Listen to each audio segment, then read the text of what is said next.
escalafón. Los inmorales nos han igualado, que uno vive en la impostura y otro roba en su ambición. Da lo mismo que sea cura colchonero, rey de bastos, cara duro o polizón. Bueno, las 10 de la mañana con 48 minutos. Como habíamos anunciado, tenemos la presencia del doctor Diego Delgado Jara, con quien vamos a comentar algunos temas de interés. Y creo que de entrada, ¿no? Se anuncia para un comentario, Diego. Ayer 2 novedades. El señor Mangas, por sus propios errores y por tener la lengua larga y porque alguien le grabó, se fue de su cargo. El señor Ochoa es otro que se fue, ¿no? Como diría alguien en buena hora. Y el tercero, hoy se registra la renuncia, hace pocos minutos, de Iván Espinel. Renunció a su puesto de ministro de Inclusión Económica y Social cuando los cuestionamientos han sido fuertes en contra de este joven ministro que también transformó su salario en una mina que le permitió poseer y hacerse de muchos bienes que no los pueden ni siquiera justificar, ¿no?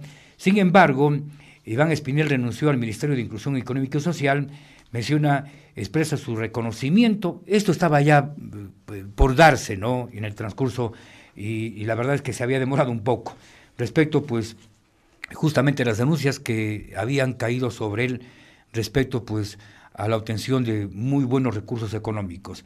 Y bueno, él pone en la comunicación, Diego, va a dedicarse a la campaña electoral y a promocionar el sí en toda la pregunta. ¿Qué le parece esto, Diego? Bienvenido, muy buenos días. Creo que ahí hay 3 temas que nos podemos concentrar el día de hoy.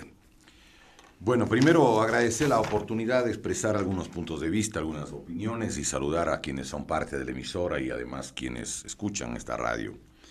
Yo creo que el precedente o el antecedente de esta excusa del doctor Iván Espinel están en las denuncias que hizo Adalá Bucarán, en las sabatinas y en la denuncia que hace la asambleísta Ana Galarza. Ya.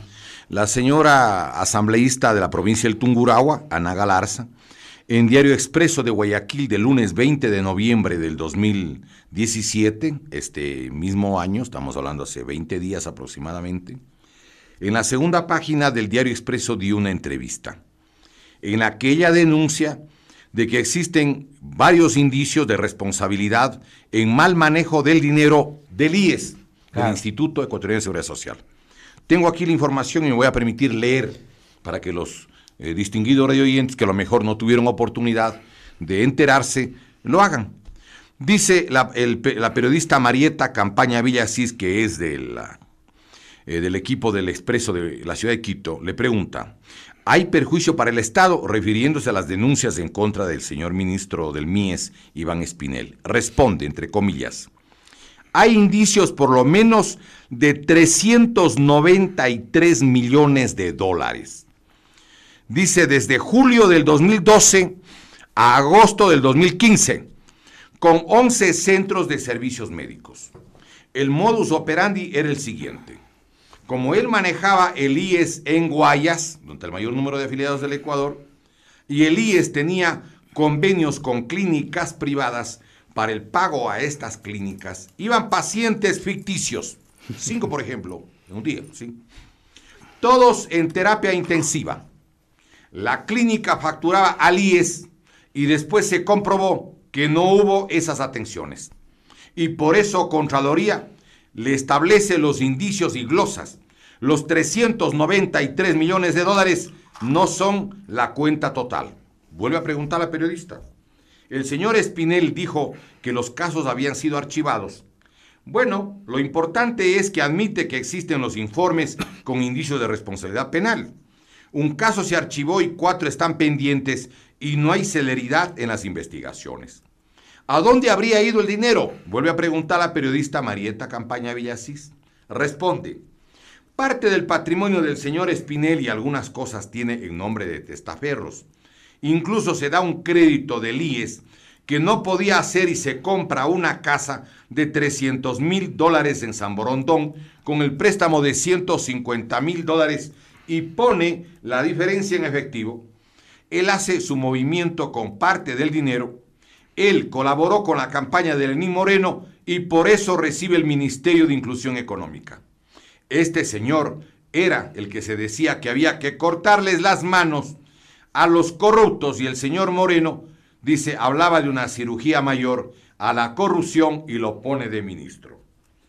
No hagamos más extensión, pero hagamos dos comentarios. Primero, el doctor Espinel es primo hermano del señor, sí, primo del señor Jorge Glass Espinel, y es primo de los señores Alvarado Espinel, y entiendo que por Espinel también es pariente del señor alcalde de Quito. Primera cosa. ¿Por qué? El alcalde de Quito. Rodas Espinel.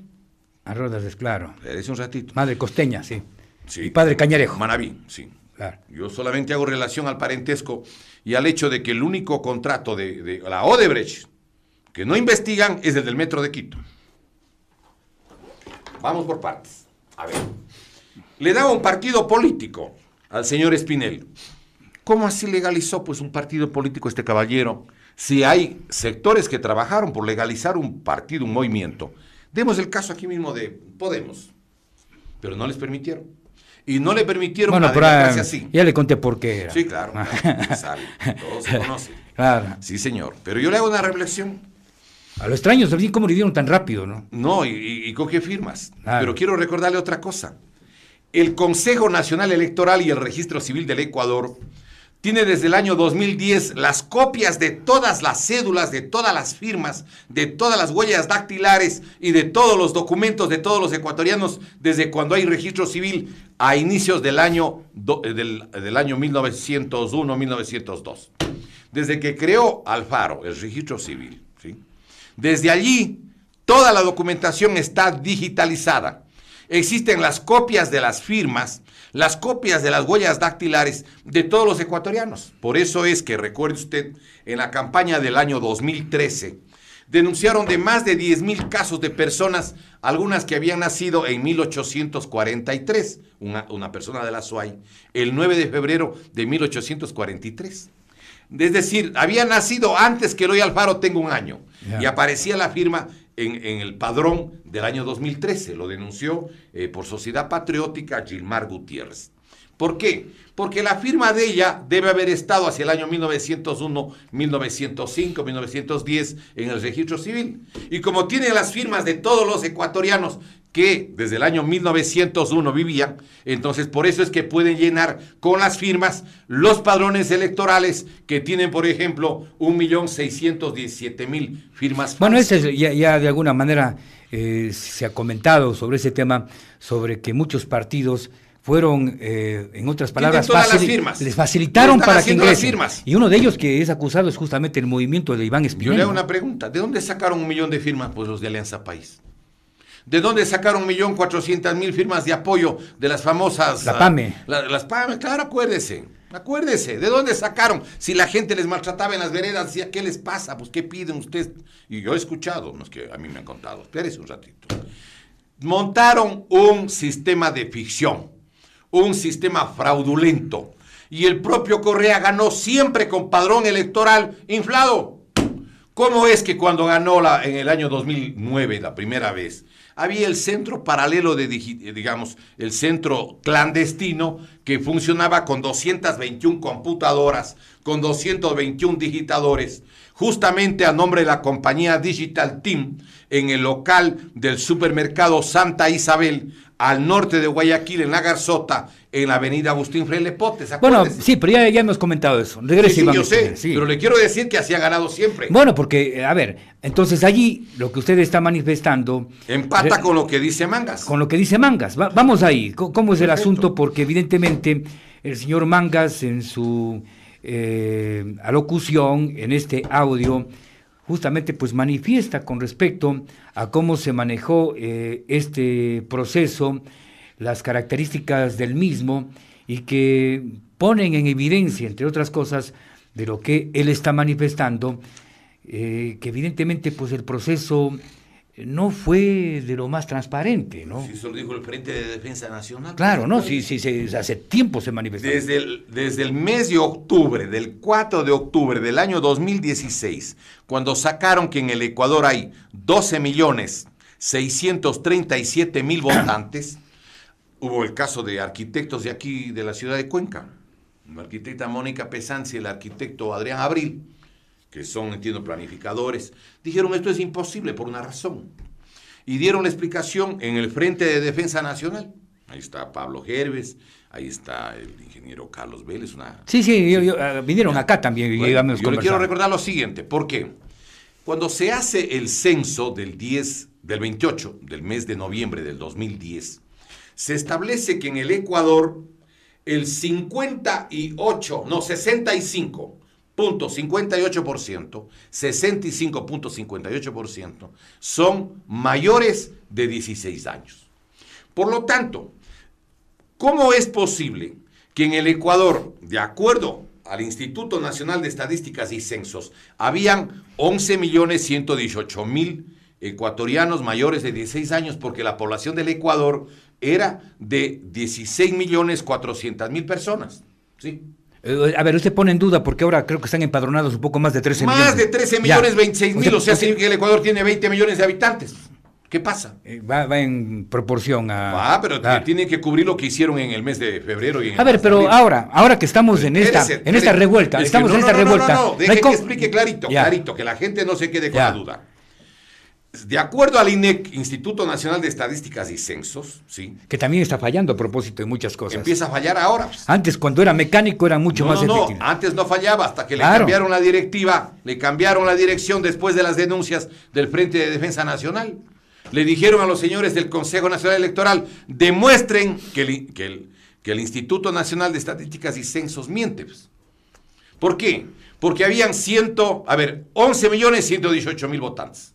Ellos dicen, no, son 12.735.000. Se hacen las cuentas y en el Ecuador deberían haber 19.420.000 personas.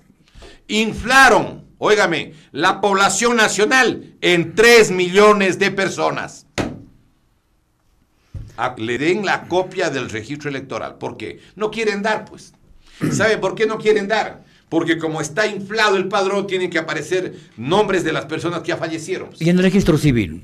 ¿Cómo va a confiar en el registro civil si el registro civil es el soporte de toda la información del Consejo Nacional Electoral? Que están complementados desde el registro civil. Pero perdóneme, pues no puede confiar, desgraciadamente, porque ¿cómo es que no coinciden los datos del registro civil con el Instituto Nacional de Estadísticas? Ahora, la señora Villasís, que es la Nubia Villasís, que está ahora...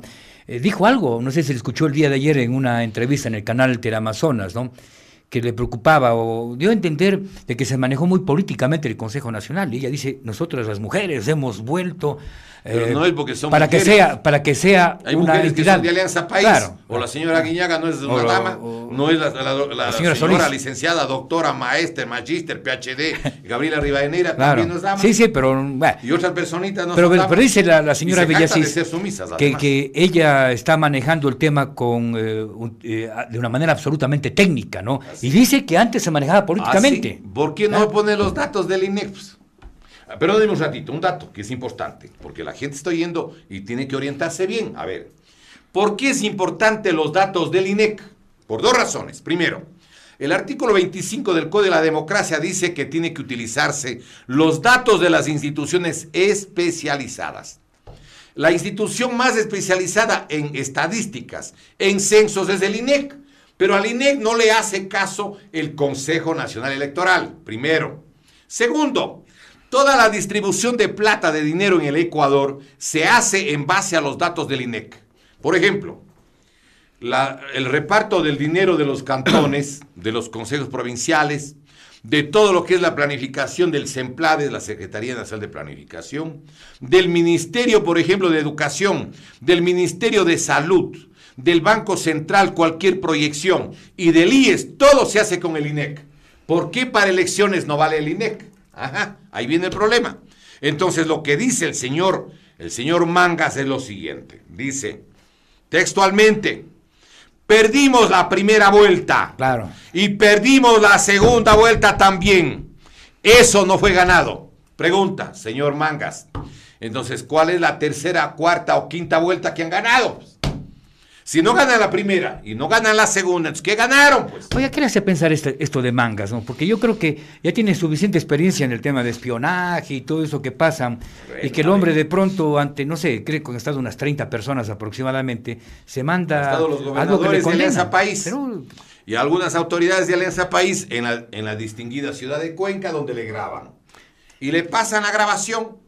Seguramente quisieron pasar la grabación para hacerle quedar mal a Lenín Moreno, porque los otros eran ¿quién? Los correístas. Claro, los correístas le grabaron. Pero la gente tiene que saber que el sistema electoral, el procedimiento fraudulento, lo inauguró y lo organizó Correa. Correa fue el que organizó.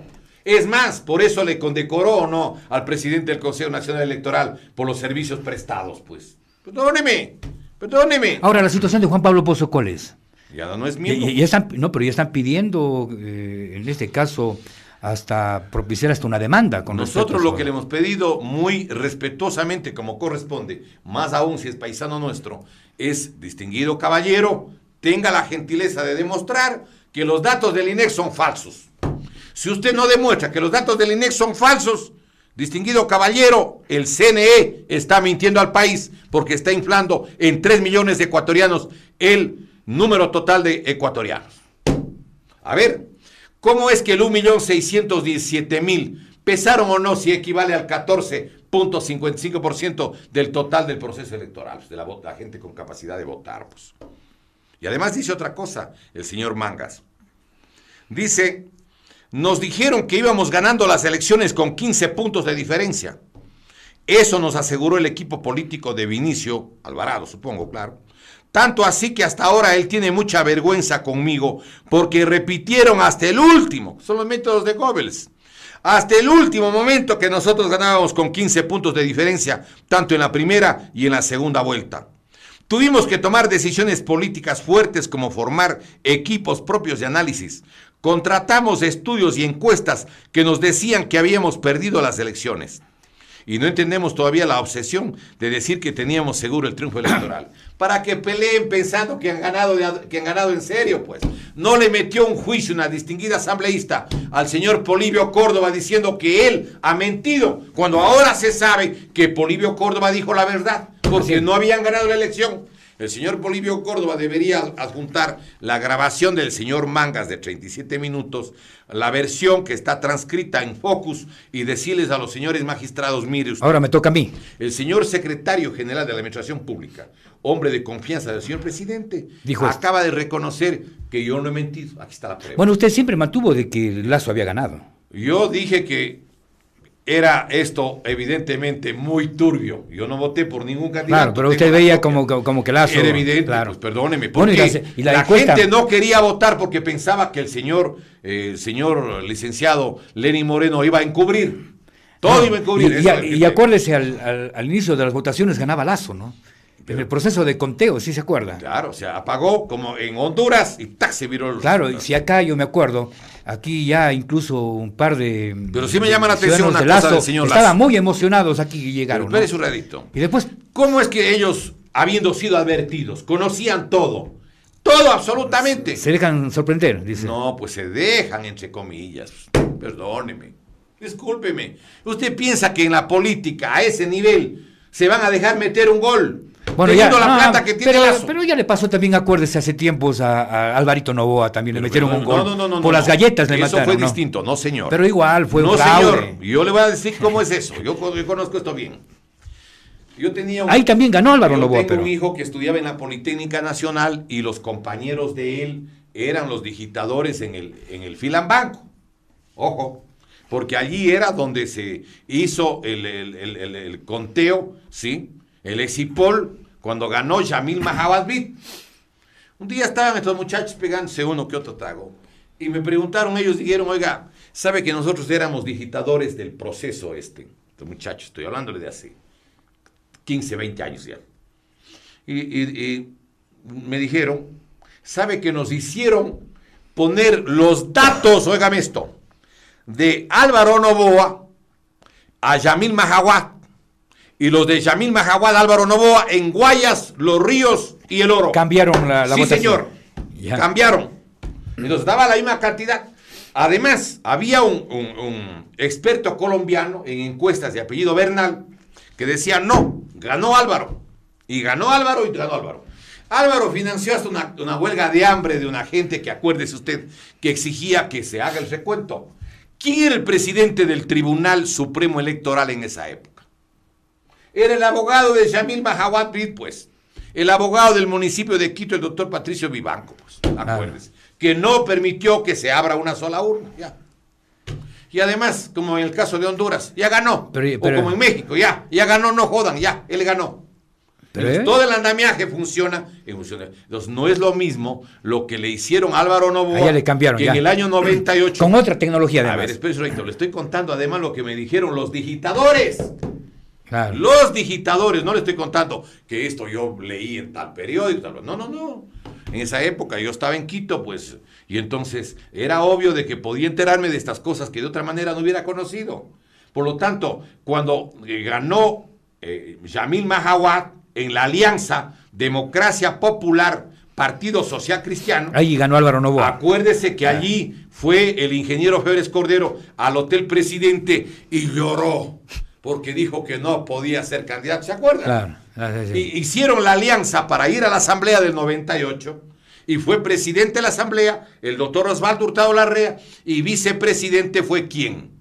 Marcelo Santos Vera. Espérese un ratito. Yo quiero aquí de paso hacer... Pero ya, no se me desvíe mucho. No me quiero desviar, pero yo sí quiero hacer aquí una relación. Yo tengo un recelo.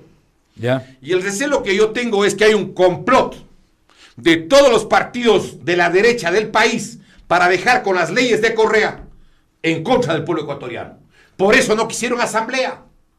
No querían Asamblea Nacional Constituyente, pues dígame usted. Pero no es que era necesario. Deme el nombre de un candidato presidencial o candidata presidencial que hayan querido asamblea. Uno. Nadie. ¿Por qué? Porque todos están de acuerdo con las leyes de Correa. Aquí nos quieren aplicar lo que hicieron en Italia con Mussolini. Pero está elucubrando usted. ¿Cómo elucubrando? Claro. No creo que quieran quedarse con la ley. Clever Pinos, usted es un hombre bien informado. Tiene buena memoria. Creo que ha heredado de su papá, que era gran memoria también, y tiene gran memoria. No tengo mucha memoria. Bueno, espérese un rato, pero me parece mal que le empiece a fallar cuando yo le estoy pidiendo que, por favor, usted aquí públicamente diga qué candidato de qué partido estuvo de acuerdo para ir a una asamblea nacional para votar todo el correísmo, pues. Pero eso, ¿qué tiempo iba a tomar? No era muy largo lo que se manifestaba, ¿sí? Tenía que esperar más de un año. Entonces, en aras de que no podemos demorarnos, dejamos las leyes de Correa. Pero no es tarde como para que convocan una asamblea constituyente después de esta consulta, pues. Sí pueden hacer. Ojalá. Yo quisiera estar equivocado y le voy a llamar por teléfono y decir, Clever, yo sí quisiera que esté equivocado. Sí quisiera que esté equivocado. Ahora, claro que una pregunta. En todo esto, porque evidentemente ayer, no sé si le escuchó al ex candidato Andrés Páez poner el grito en el cielo sobre ese tema, y habló de tomar acciones. ¿Qué acciones se pueden tomar jurídicamente con respecto a esta situación que se ha dado, donde ya tenemos un presidente que está actuando y en donde el señor Guillermo Lasso, con todo lo que usted quiera decir, perdió las elecciones? A ver. ¿Hay algo que se pueda hacer jurídicamente? Yo creo que hay que reconocer de Lenín Moreno una cosa. Hay que reconocer, no podemos ser ciegos. El señor Lenín Moreno, por cualquier razón que sea, porque quiera estar en la presidencia, que tiene todo el derecho frente al hecho que él fue candidato, no fue candidato Correa, ¿sí? Él ha permitido que se conozcan cosas del correísmo. Sí. No podemos dejar de reconocer. Claro. Todos los días, óigame, todos los días. Algo. Vea el día de ayer. Esta es la primera página del diario El Universo de ayer. Les han dado los documentos a los del Universo de los 14 negocios de preventa petrolera. Resulta que el Ecuador negoció a $14 el barril, cuando valía $75 cada barril. Claro. Estamos hablando de $61 que se hacían al lado. $61 al lado. Yo me permito preguntarle, ¿cree usted que esa plata se llevó Petrochina, se llevó Unipec de la China? ¿En manos de quién está eso? O cuando menos la mitad o más de la mitad regresó bajo la mesa para los que le dieron ese contrato, pues. Bueno, sí. ¿Por qué desapareció el delito Bueno, pero ¿qué, con de esto, colusión? ¿qué le hace pensar? Porque además debe acordarse que inicialmente el ministro Pérez denunció Que no los podía conseguir atracos los en el datos. tema petrolero, ya se denunció del campo para hacer la refinería del Pacífico. Es decir, han habido un montón de denuncias. Entonces yo he discutido con muchas personas en el sentido de que están en la misma línea, se están tapando, que es un tongo. Yo creo que lo que usted está contando y otras cosas que se están contando... Yo creo que eso es lo que le destapando, ¿no? ayuda Claro. a que la gente mire con simpatía al señor, a Lenín Moreno. Pero la declaración de Mangas le descoloca. Totalmente. Le deja totalmente, desnudo sí. al régimen. Claro. Espérese. Hay otra cosa que me llama la atención. ¿Cómo así el Ecuador, que sacaba cada barril de petróleo en 7, 8 y 9 dólares el barril, ¿sí?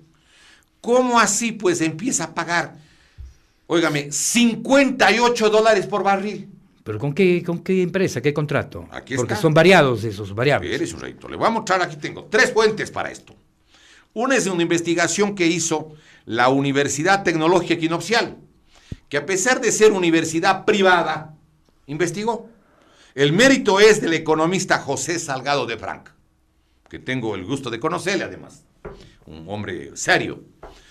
Él sacó un trabajo en el Boletín Economía y Negocios, el número 34 de abril del 2015, sobre el desplome de los precios del petróleo en el Ecuador. Así se llama, aquí tengo la copia. Y tengo yo los datos, porque a mí me gusta recoger los datos, porque no había cómo sacar, el gobierno no daba nada. Había algún asambleísta amigo que yo le pedía y le daba a veces hasta incluso el texto, decía, puta, dame pidiendo esto, no seas malo. No les daban, porque la Constitución garantiza pedir los documentos, artículo 66, numeral 23, pero el Código Orgánico, sí, de la función legislativa, dice que eso tiene que aprobar la presidenta en esa época o el presidente. Pero yo tengo el recorte de la información que sacó la Secretaría de Hidrocarburos del Ministerio de Recursos No Renovables de fecha 1 de diciembre del 2014. La empresa Pacific Petrol en el bloque 2, ¿sí?, recibe 58 dólares diarios, 58 diarios, y tiene el contrato hasta el año 2026. La empresa Petrooriental saca en el bloque 14 y el bloque 17 a 45 dólares. Petrooriental también es China. Y tiene el contrato hasta el año 2025. Y la compañía Repsol en el bloque 16 y en el Guati bloque le pagan 35 dólares con 95 centavos y el contrato dura hasta el año 2022. ¿Quién hizo estos contratos? El gobierno de Correa, pues con el señor Glass, que era el coordinador de todo el área estratégica, pues, de los sector petrolero, sector minero, sector sector eléctrico, carreteras y todas las obras. Sectores estratégicos del firma. Ahí entra Odebrecht, pues. Claro. Y la plata le da recogiendo el tesorero de él, el tío de él, que dice, y a ver, demuéstreme, pues, a ver, demuéstreme. Y lo que ha cogido a mi tío, reclámele a mi tío, pues. Espérese. Y está también publicado esto en Diario El Comercio del miércoles 13 de enero del 2016 en la página 5. Información que da el Ministerio de Recursos No Renovables. Y aquí está el otro nombre que tienen los campos. Por ejemplo, el campo, el bloque 2 de Paz y Petrol también se llama el bloque o campo Gustavo Galindo. 58 dólares el barril. Yo le hago una pregunta. Si están pagando 50 dólares más, 50 por barril, ¿quién se lleva esa plata? Nos tiene que decir, no, pero entonces revísenos. Deben pues estarse repartiendo entre las partes que firmaron el contrato. Pero elemental. Y una cosa, ¿y para qué tenían 2 aviones, pues? 2 aviones a tiempo completo, tarde, mañana y noche para irse a cualquier lado del mundo, pues. ¿Y por qué? Recuerdo una época, apareció en Cuenca, en Azogues, en Biblián, en Riobamba, en Ambato, en Quito, en Guayaquil, en Machala. Compro oro, compro oro, compro oro. ¿Quién tenía? Uno de aquí andaba haciendo ese negocio, ¿no? A ver. Pana suyo. ¿Y cómo es? Puede que a lo mejor, yo tengo aquí muchos amigos, no me enseñaría, ya me voy a dar el nombre después del programa, pero le hago una relación. ¿Cómo es que encontramos un avión que viajaba desde el Ecuador, que habría que ver qué avión era? Y que le hicieron, paró en Paraguay. Con oro, dice usted. Con lingotes. Claro. En Paraguay, sí. Otro en México también encontraron. A ver, yo le hago una pregunta. Desapareció esa noticia, yo no sé. Sí, pero que Correa tapaba todo. medio de comunicación que hablaba, para eso tenían pues ahí a la Supercom. Oiga, no, pues. pero es que desaparecía también de la información internacional, le De cuento. todo lado, espérese. Parece que se ponen de acuerdo en muchas cosas. Mire lo que dice Correa, ya no es la Secretaría de Hidrocarburos, no es el ministerio. Rafael Correa, el día miércoles 26 de agosto del 2015, tengo aquí hasta los tweets, ¿sí? Dice él en el Coliseo de Mulaló, sacar un barril de petróleo nos cuesta, tiene un valor de $39 promedio. Cuando ya estaba en esa época 24, 25, la diferencia, ¿cómo pagaban? Tomando el presupuesto del Estado. Claro, no, eso es lo que se ha hecho. Entonces, yo le hago aquí una pregunta, a ver, que es una cosa que me interesa de lo que dice el señor Mangas. El señor Mangas, entre otras cosas, también se refiere al problema de la corrupción, ¿o no? Claro, claro.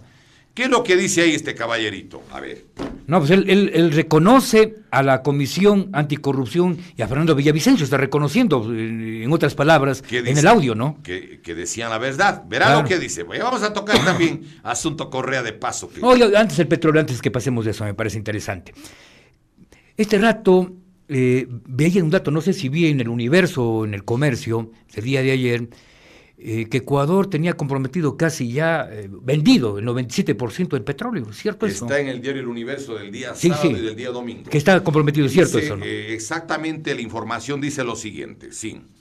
Dice de que el Ecuador tiene disponible una reserva de aproximadamente 113 millones de barriles. Ya, Eso es lo que tiene. ya. Pero de esos 109 millones están ya comprometidos Ya están con vendidos. PetroChina, Ya está la preventa. con Unipec y está también con PetroTailandia. Y ya se cogió ese dinerito. Ya se gastó, pues. Ya está. No, pero el problema es más grave. ¿Por qué? Porque la deuda es 5.300 millones. Lo que es lo que falta descontar. Ya. Pero como está contratado con barriles y ha subido el precio del barril, resulta que en vez de pagar 5.300 con esa cantidad de barriles, van a dar 22.000 millones. Pues. Claro. 22.000 millones a cambio de 5.300. Y viene y se pasea este señor aquí al Ecuador a decir y que está contra la lucha contra la corrupción y más cosas. Aquí está, mire, preventas de crudo comprometen 500 millones de barriles. Pero como han subido los millones de barriles, aquí está la información. El señor Mauricio Cisneros, gerente de Comercio Internacional, y Byron Ojeda, gerente general, que ya renunciaron. Yo no sé por qué, curiosamente. Se asustaron posiblemente. Ah. Se asustaron de lo que están viendo. O les amenazaron. También, ¿no? O les dijeron, señor, ¿usted qué anda jodiendo? Como andan en acuerdos, le quitaron la alfombra del piso y le hicieron caer. Todo puede haber pasado. Dice, mire, la noticia casi a todo el ancho de la página del miércoles 25 de octubre de 2017. 22.000 millones vale el crudo comprometido. 22.000 millones. Y el diario El Universo del miércoles 25 de octubre, en la página tercera, dice que la preventa debe cubrir solamente 5.300, pero que al precio que está ahora el barril, porque han comprometido un número de barriles, no en dinero, significa que en vez de pagar 5.300, van a pagar 22.000 millones. Qué barbaridad. Espérese. ¿Cómo es pues que esto no es motivo de juicio? Y entonces dice el señor Mangas. Vamos a Mangas, ¿no? Vamos a Mangas. Este Mangas, usted sabe que saben decir corte franela, corte de mangas, ¿no? Pero hizo ratito. un papel interesante en el medio de todo para... Tuvo, perdón, Claro, tiene sus méritos algunos para... le insultan y yo le agradezco. No, yo también iba a eso, Yo ¿no? le agradezco Ha tenido a este caballero. alguien de adentro mismo ha tenido el mérito Ha de hecho decir- la confidencia. Claro. Y los otros que sacaron pensando que iban a hacer la fiesta, quiero recordarle que, digamos, de manera avispada, el asambleísta de Cañar, el doctor... Cárdenas. No. Bueno. El doctor Castañer. Castañer. Ya. Propone y dice, señores, yo pido que aquí, en esta sesión, tratemos el caso de Mangas. Los correístas votan a favor y entra al orden del día. Ya. Llega al punto que van a discutir, si sabe lo que pasó. Salen corriendo disparadas como almas que han visto al diablo, ¿sí? Gabrielín. Disparados los morenistas y los correístas y queda sin quórum la sesión. ¿Por qué? Ajá, espérese un ratito. Pero era una gran oportunidad para los morenistas, para sacarle jugo a ¿Cómo van a sacar el jugo si quedan yuchos ellos también? Pues? No, pero de todas las denuncias que está haciendo y que involucran al gobierno anterior. Entre bomberos no se pisan la manguera, entre cura la sotana y entre los dirigentes de Alianza País del billete. Señor, espérese, oirá esto. Textual, lo que dice Mangas. Porque son 3 puntos. Nos estamos saltando el de los acuerdos y nos estamos saltando el de la gente que está en Bélgica. Vamos a tocar, espérese si hay tiempo. Verá lo que dice aquí. Dice que habló con Correa y le dijo lo siguiente: hermano, tenemos que ir en serio en la lucha contra la corrupción. Y dice, textual, entre comillas, los distinguidos radioyentes que por favor escuchen.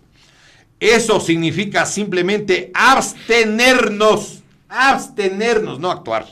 Abstenernos, o sea, no hacer nada. No hacer nada, claro. Nosotros tenemos que actuar en una posición pasiva como ejecutivo. Como ejecutivo lo único que vamos a hacer es crear un frente de lucha y transparencia contra la corrupción.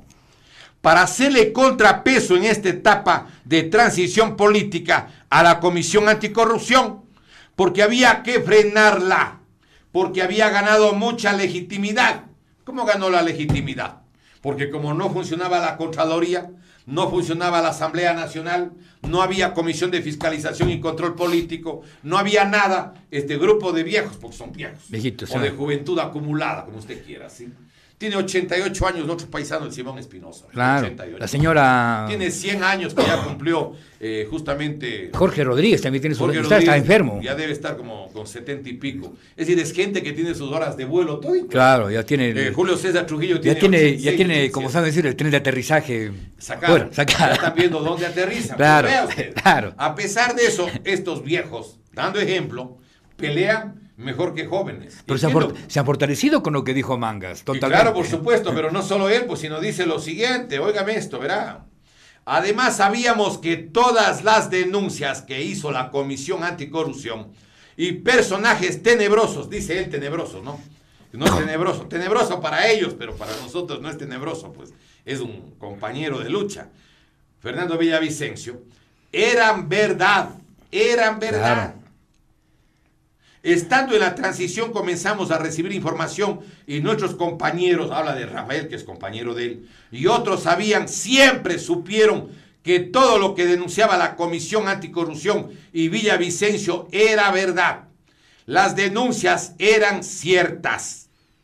Debíamos tomar una decisión política y crear un mecanismo para contrarrestar a la comisión, no para ayudarle en la lucha contra la corrupción, sino para bloquearle. Pero ahí está involucrado también Lenín Moreno. Pero por favor.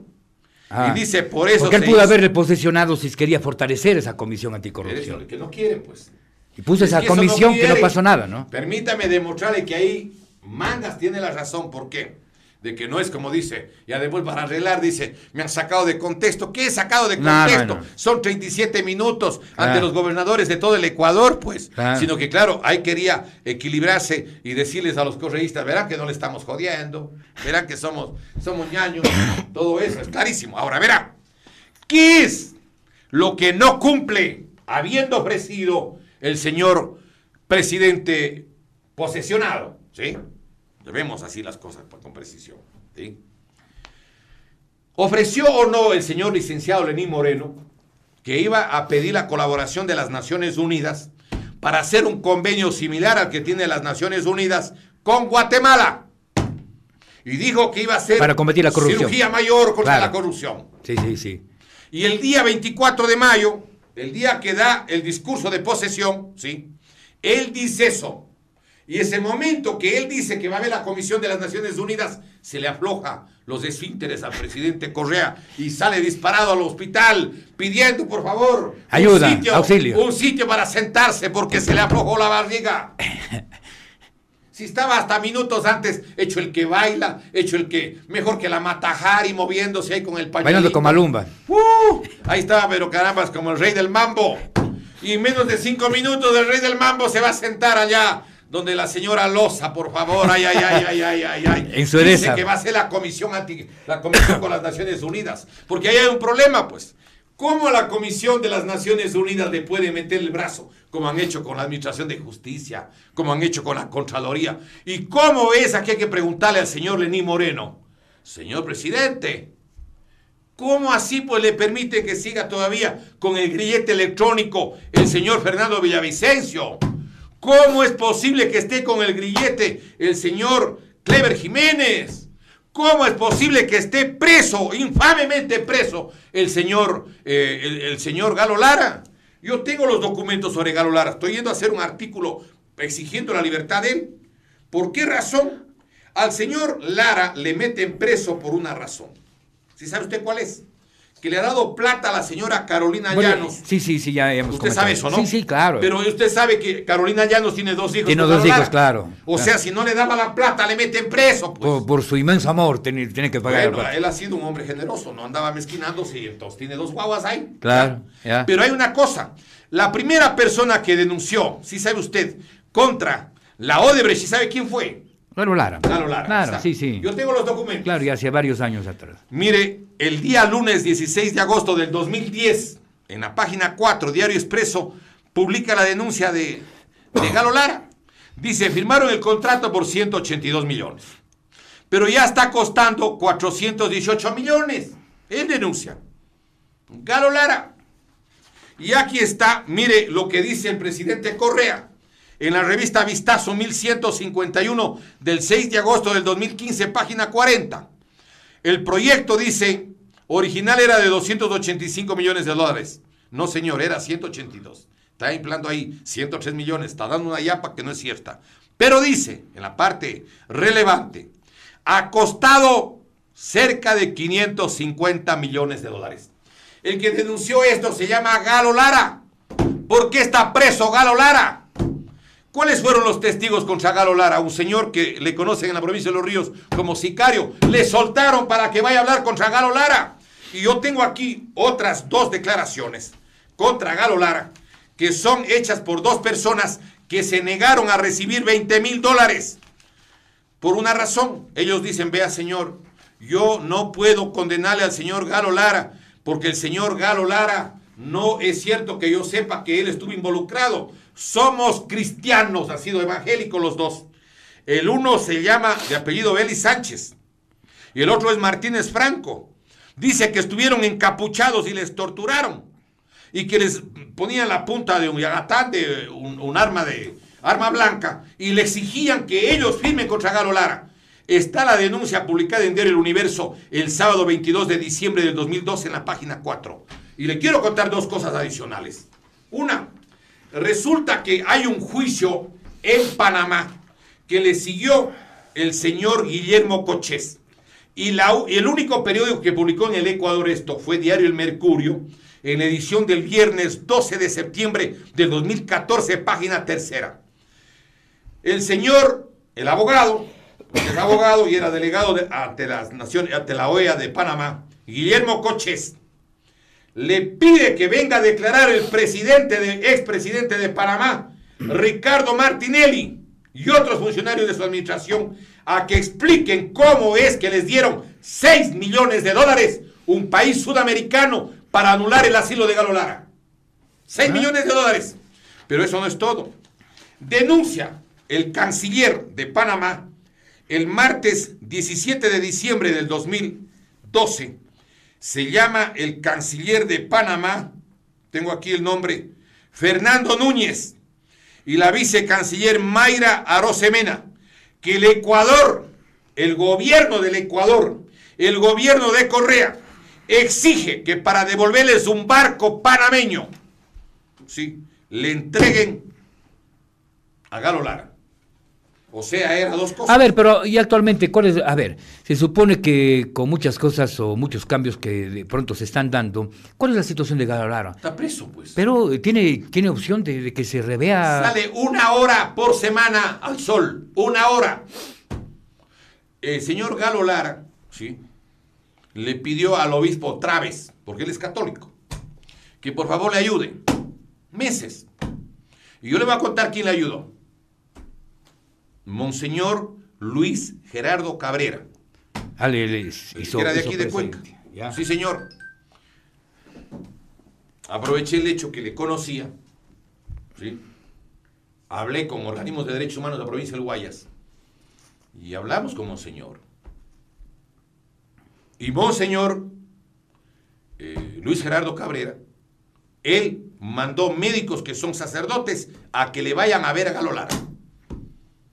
Porque además todo el mundo sabe que lo quieren matar y tiene diabetes. Ahora, pero no se puede replantear, porque de alguna manera ya hay un cambio y de pronto... ¿Pero qué cambio? Si la Administración de Justicia es la misma, no le fueron a respaldar al señor Jacques diciendo que confío en ti, Gustavito, si eres la divina pomada o no. Y si nace de una petición del presidente, por ejemplo. Él podría darle el indulto. A una cosa así, de pronto. ¿Y por qué no le da, pues? ¿Y por qué nadie también pide? Yo entiendo ¿Cómo que no le piden? Si le hemos hecho llegar una cantidad de veces, ¿qué pasa? ¿Usted piensa que nosotros estamos mano sobre mano cuando salimos de Cuenca? No, señor. Así está, ya hicieron, pero nadie sabía eso. No, yo voy a pedir públicamente ahora. Pero pida públicamente. Claro, pues, ¿qué cree? ¿Por qué cree usted que he estado recogiendo la información? Ya, a ver. A ver, entonces, pero aquí falta uno. Este es un tema. La Comisión de las Naciones Unidas. Señor presidente, haga la comisión. Él ya habló, ¿no? Él ofreció. Claro. ¿Quién podría ser la misma comisión anticorrupción, ¿no? Ese sería aparte. No. La de las Naciones Unidas es con gente de las Naciones Unidas. Viene acá una delegación y revisa, pueden pedir la colaboración. Piden la información. Perfecto. Se instalan acá, ya. Pero el problema es que a lo mejor deben tener alguna gente recelo y si se pone a investigar también a este gobierno, como pasa en Guatemala. ¿No será que hace después de la consulta de pronto? No, señor, haga antes. ¿Por qué espera después de la consulta? ¿Por qué? ¿Qué le impide? ¿Que está con las manos amarradas? ¿No puede ordenar que le hagan un decreto ejecutivo o que le hagan las comunicaciones con las Naciones Unidas? ¿O no? O al menos ya comience la gestión para que se haga, ¿no? Primerito eso. Segundo, hay otra cosa que podría hacer y que no está cumpliendo. No está cumpliendo. O sea, lo que está diciendo Mangas, ¿se ajusta a la verdad o no? Nosotros le hemos hecho una sugerencia muy respetuosa y le hicimos llegar por escrito al señor presidente el día 26 de septiembre. ¿Por qué no hace un decreto ejecutivo con el que permite que se pueda, por ejemplo, se oferte del dinero que se recupere, no antes, de lo que se recupere, le dan el 10% al que ayuda a denunciar los actos de incorrección? De cualquier ministerio, de cualquier parte. Bueno, ya se han hecho en otros países, eso es una buena fórmula, ¿no? Una buena fórmula, pero no solamente a los empleados, por eso les pedimos de paso, no hagan que cambien los documentos, no hagan que se desaparezca, guarden los papeles. Digo, ¿hay alguna fórmula, jurídicamente hablando, como para que, no sé, digo yo, estamos viendo todos que hay nuevos ricos por todo el Ecuador, ¿no? Y aquí en Cuenca no es la excepción. Yo, por ejemplo... Carambas, tengo dudas de por lo menos unas 10 personas que son nuevos ricos aquí en el Cantón Cuenca. Que sea una ley. Jurídicamente hay alguna fórmula como para que diga, con todo el respeto, sin que yo salga pagando los platos rotos, digo, oiga, yo quisiera que investiguen con todo el respeto a estas personas y que hagan algún tipo de investigación. Porque lo ideal sería una ley de extensión de dominio, que creo que es lo que podría funcionar de la mejor manera. De las Naciones Unidas. Ya. Pero espérese, ellos van a decir, sí, pero la ley no es retroactiva. Ya. Por partes. A ver. ¿El derecho de recuperación es un derecho legítimo y justo o no? Claro. Si a usted viene alguien y le va robando el carro y usted encuentra en el garaje de aquí a 3 cuadras, ¿recupera su carro o no? Claro. Tiene derecho. Claro. Artículo 169 de la Constitución sobre el procedimiento a la justicia, primero. Nosotros le hicimos una propuesta, señor presidente de la República. Le planteamos de que se garantice el derecho de recuperación del patrimonio público. En la Constitución no haría falta. Pero además, nosotros le hemos hecho una propuesta en la que, por ejemplo, se investigue la tenencia de los bienes, origen de los bienes, hasta la segunda generación de todos los que han sido autoridad desde el día 15 de enero del año 2007. Y eso se puede detectar muy bien en la información que tiene el mismo Servicio de Rentas Internas. Bueno, es pero bien eso cruzado. necesita la voluntad política, claro, pues, de la autoridad. Porque a mí me encantaría una cosa de eso. Porque segundo. Sí es chocante ver a un montón de gente que todavía sigue poniendo el grito en el cielo, como que si los delincuentes fuéramos otros, ¿no? Claro. Y que veo que cuando... Tienen la prosa, son glases, son como el glass. Claro. A ver, dígame, pues, ¿dónde está? Con la lógica de Alianza País y del bloque legislativo encubridor. Adolfo Hitler sería inocente, porque hubiera sido defensores de Hitler, hubieran dicho, a ver, muestren las fotos en las que él está acarreando los cadáveres para los hornos crematorios. Claro. A ver, demuestren pues que está agachado, aplastando el botón como nosotros en la asamblea, para que salga el gas y se mueran asfixiados en los campos de concentración. Pero, ¿qué paso se podría dar? Yo le estoy dando, les dice. Uno, la Comisión Nacional, perdón, el acuerdo con las Naciones Unidas. Está bien, ya. 2, el del 10% para las personas que contribuyan para ubicar y recuperar la plata. Cualquier funcionario. Usted sí sabe por qué el señor Topic tiene en el juicio se metió en un berenjenal. Porque la mujer, en el divorcio, le dijo, momento, aquí falta 3 millones y medio de las cuentas. Porque llevan el juicio a la Florida, que dicen ahí los gringos, para que no se enteren en el Ecuador. Pero Emilio Palacio, hombre avispado, asoma que anda a la casa. Entra allí, piden los abogados de Topic que demanden sacando, y el juez le dice, momento, señores, ustedes no están en el país, ustedes están aquí en el Ecuador, tienen todo el derecho como ciudadano residente en los Estados Unidos. Y entonces escucha a él es el que saca la información.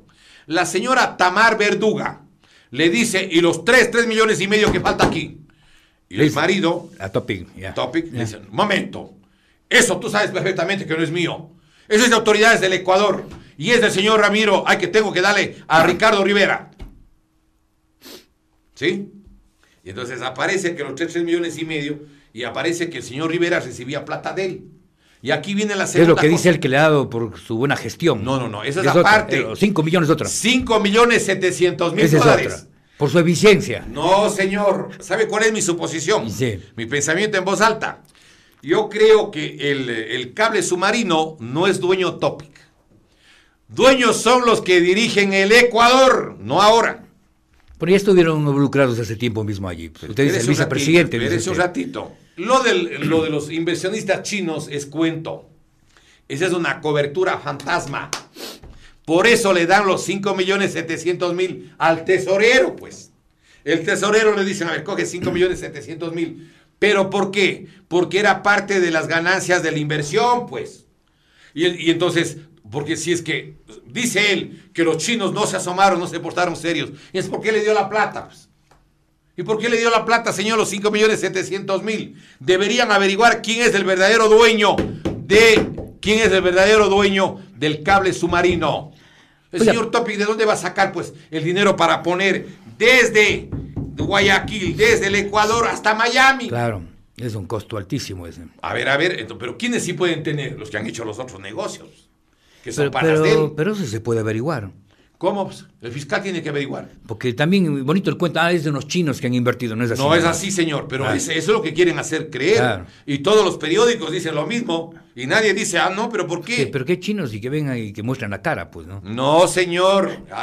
Y los 13 millones y medio que le da el señor, que dice el José Concenciao Santos Filo, ¿sí? Claro. Él dice, me pidió la plata contante y sonante el señor Carlos Fagioni, y le di en 2 maletas. En el Swiss 10 millones 100 mil dólares. Lo del Swiss Hotel hizo usted.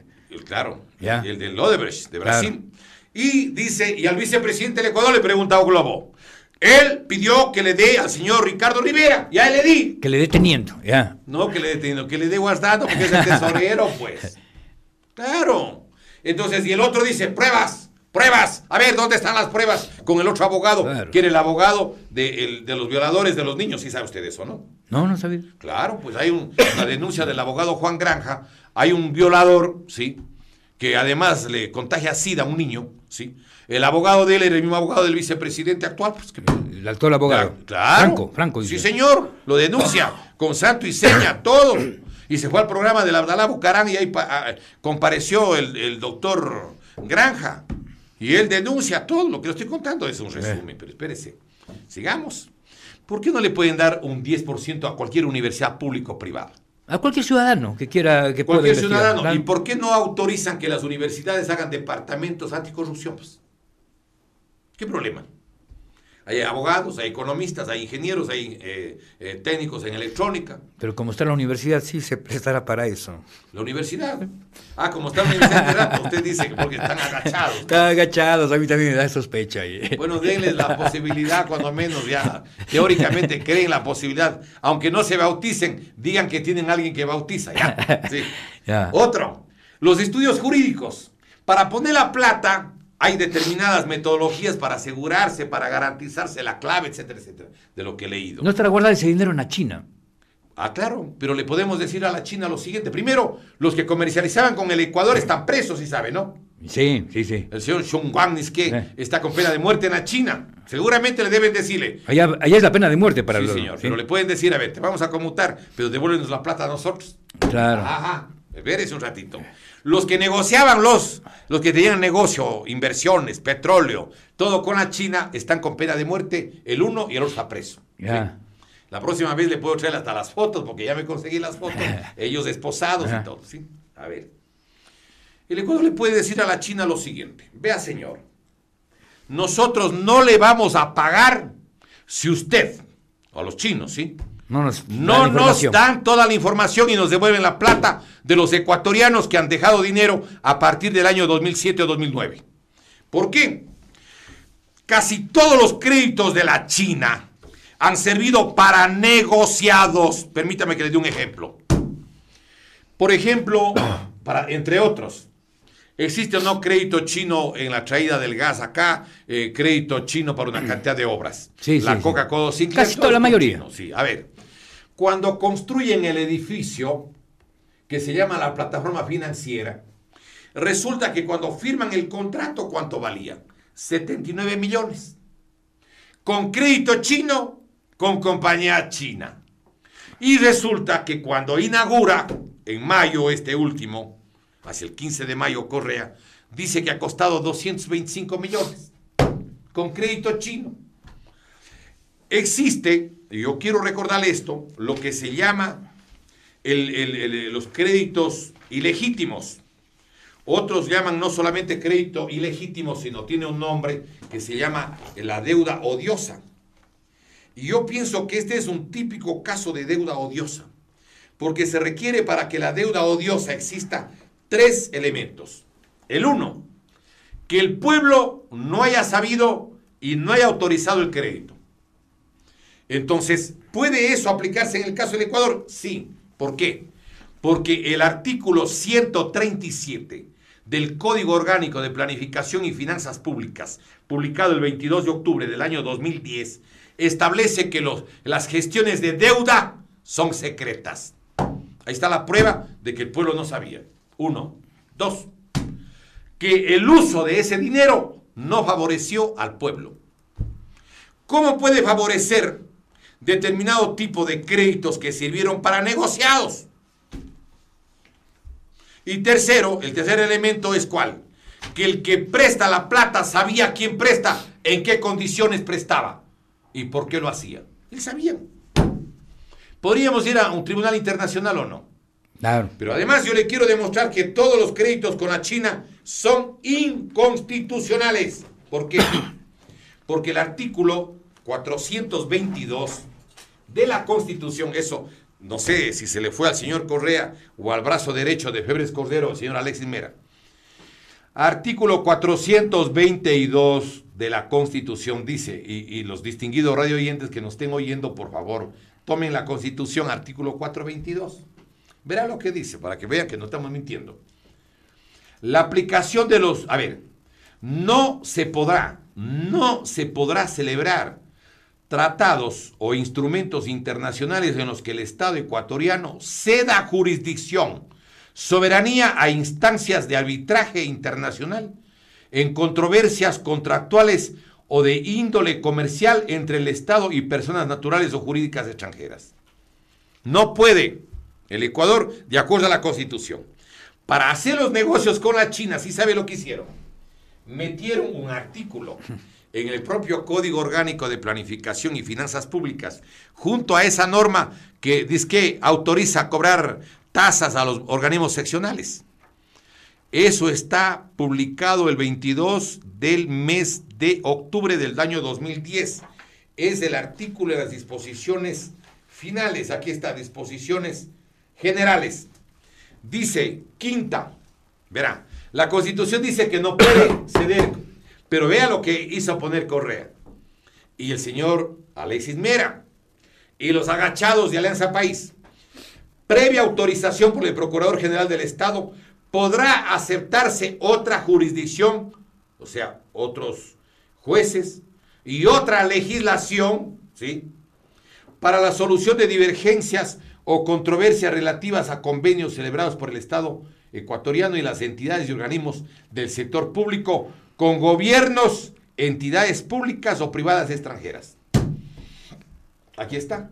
Pero dice el artículo 425, inciso 2 de la Constitución, ¿qué cosa?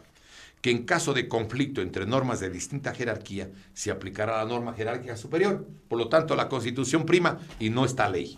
Ya. Por lo tanto, los créditos con la China son nulos. Violan el artículo 422 y cumplen los 3 requisitos de lo que es deuda ilegítima. Deuda que es, digamos, inaceptable. Pero y que aplicado a Estados Unidos. Pero se puede hacer algo al respecto, o ya no hay nada que hacer. Solo puede hacer el gobierno, pues, no yo, el gobierno. O sea, Lenín Moreno podría decir, no, a ver, pongamos las cosas en orden. Ah, si quisiera, sí. Señores, me devuelven la plata de la China, me devuelven la plata de Qatar. Yo le haré una pregunta. ¿Cree usted que la señora Ivonne Baki está de embajadora en Qatar sin la petición del señor Rafael Correa? ¿Será? Ay, espérese. Pero sigamos analizando. Falta. ¿Existe otra posibilidad para esto o no? Claro.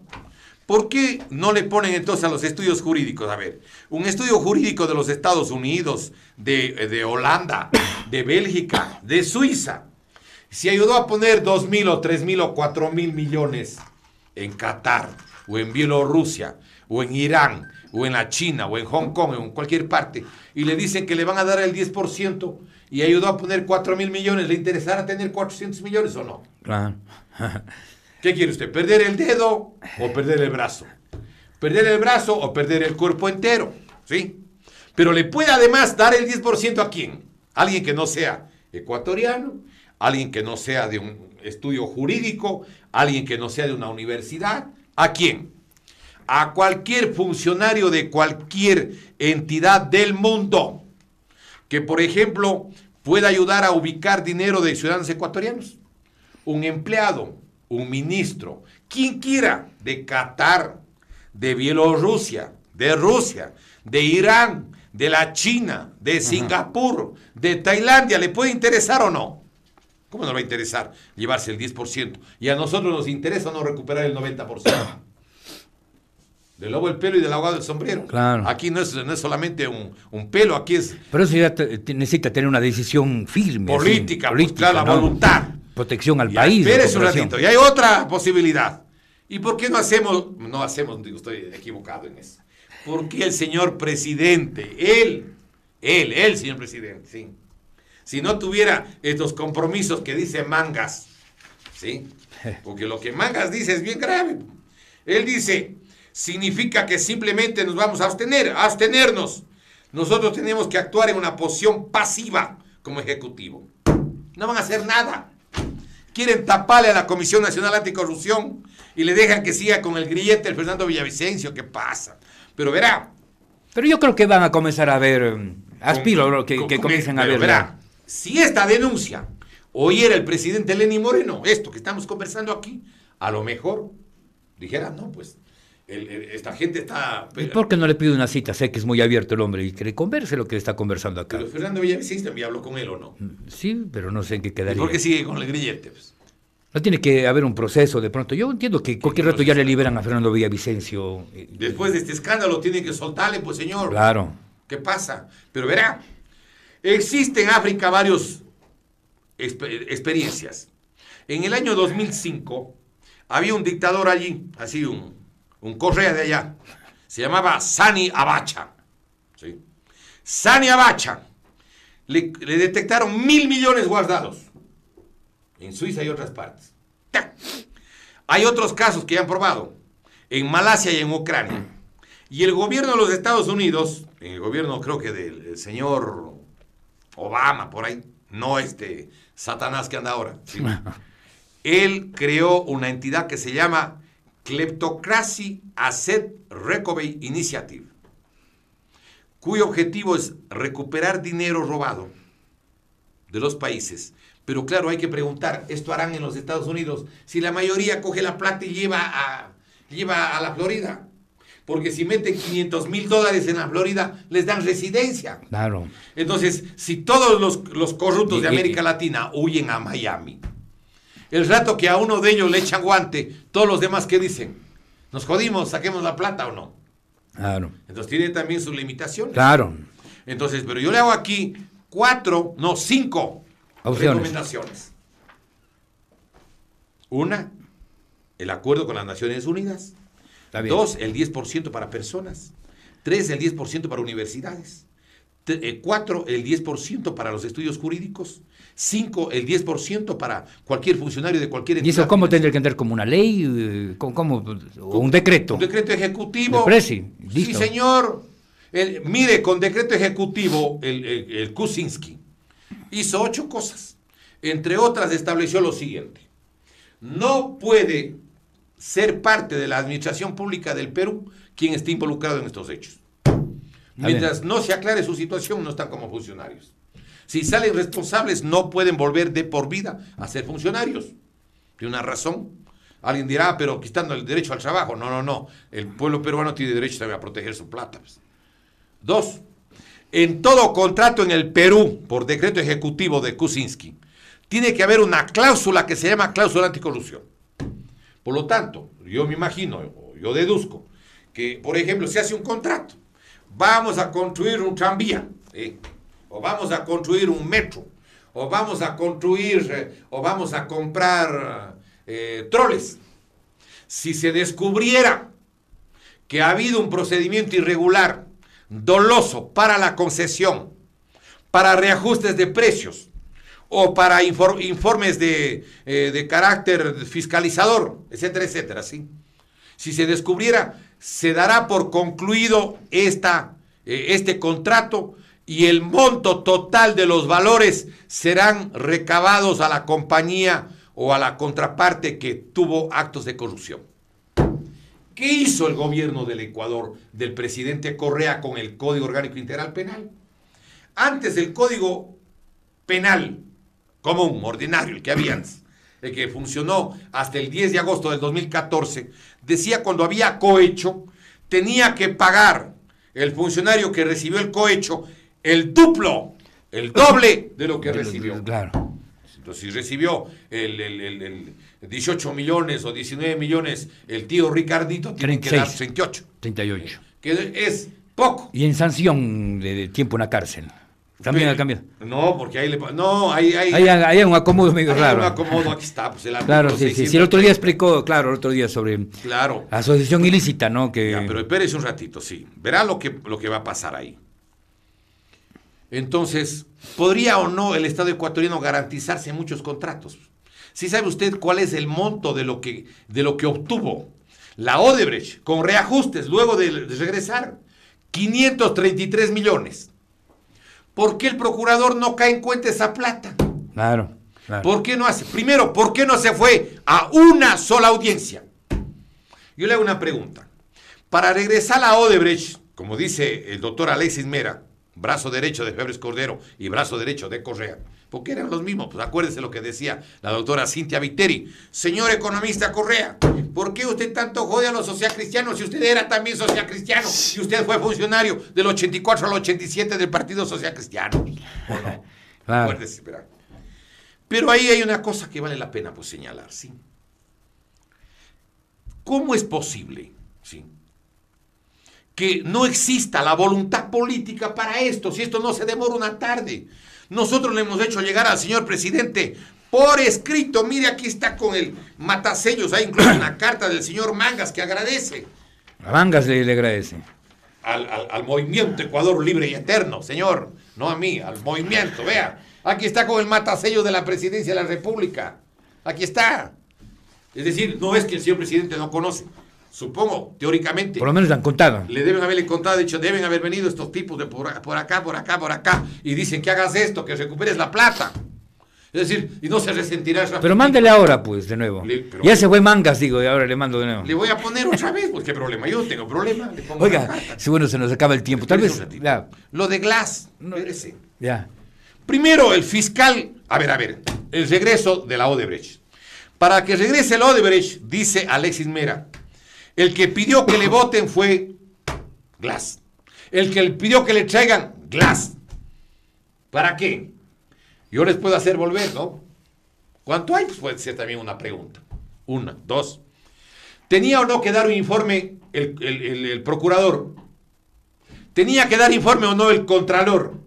No solo que dijo yo les voy a dar los informes a favor, sino deme la plata, yo no quiero que me hagan, no me gusta irme a las Bahamas, a ningún lado, yo quiero dando y mandando. En billetes. Y le dieron en billetes, en 2 maletas, 10 millones, 100 mil dólares. Dice eso el señor fiscal actual, que como ya se fue este tipo no tiene problema, porque él era asesor político ¿de quién? Del señor Rafael Correa desde el año 2014 hasta enero del 2017. Él presidió la comisión que hizo el informe en la que dice que ha habido un intento de golpe de Estado del 30S, ¿sí? Es un hombre, digamos, de capacidad milagrosa, digamos, fabulosa, porque él puede ver que ha habido golpe de Estado y no sabe quién es el golpista, claro. Espérese. ¿Dónde está el quid del asunto Glass? A mí me da la impresión que todo está amarrado. ¿Por qué no apareció el señor procurador? Porque donde se asoma a lo mejor el Glass le decía, no joderás porque yo cuento, yo sí sé. ¿Podría haber dicho eso o no? Por eso no se asomó. Yo creo que todo lo que está amarrado se está desamarrando, oiga. No se espere, ojalá. No, me da la impresión de que ya los compadres se están enojando. En mi barrio, taita Dios le oiga. Vea eso. Artículo 43, cómplices. El cómplice será sancionado con una pena equivalente de 1/3 a la mitad de aquella, de la pena prevista para la o el autor. El artículo que le están aplicando en este juicio es el artículo 370, que es asociación ilícita. 2, 3 personas se reúnen para ir a robarse un equipo de... Una gallina. Para ir a robar un hornado en el mercado 9 de octubre o el 10 de agosto. Ya. Es asociación ilícita. Claro. Pero lo que aquí en el Ecuador ha habido no es eso. Pues aquí ha habido delincuencia organizada. Aquí reformaron y expidieron 12 leyes. Eliminaron delitos. Todo eso hicieron. Pero el artículo 369 de la delincuencia organizada no aplica.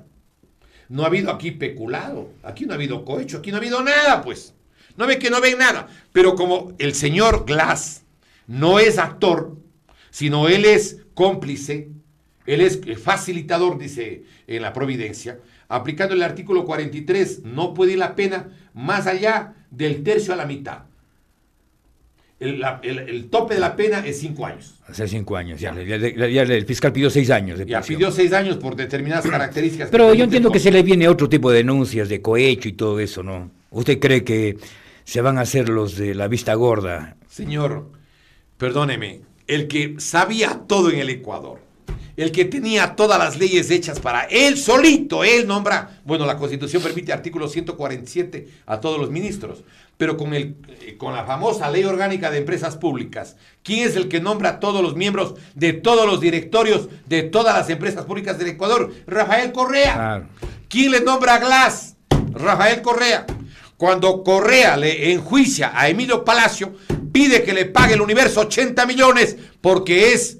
¿Cuál es la calidad de delito que tiene Diario El Universo? Al permitir que un columnista de ese periódico publique. Era el delito coadyuvante. Con esa misma lógica del delito coadyuvante, ¿quién es el delincuente coadyuvante que le nombró a Glass con el decreto número 15 del 4 de junio del 2013 para que se haga cargo del petróleo, de las minas y de todo? No era Correa. Hay 3 artículos que le involucran a Correa. ¿Me permite con eso acabemos? Ya terminamos porque ya está el don Osvaldo. Sí, ¿no? sí.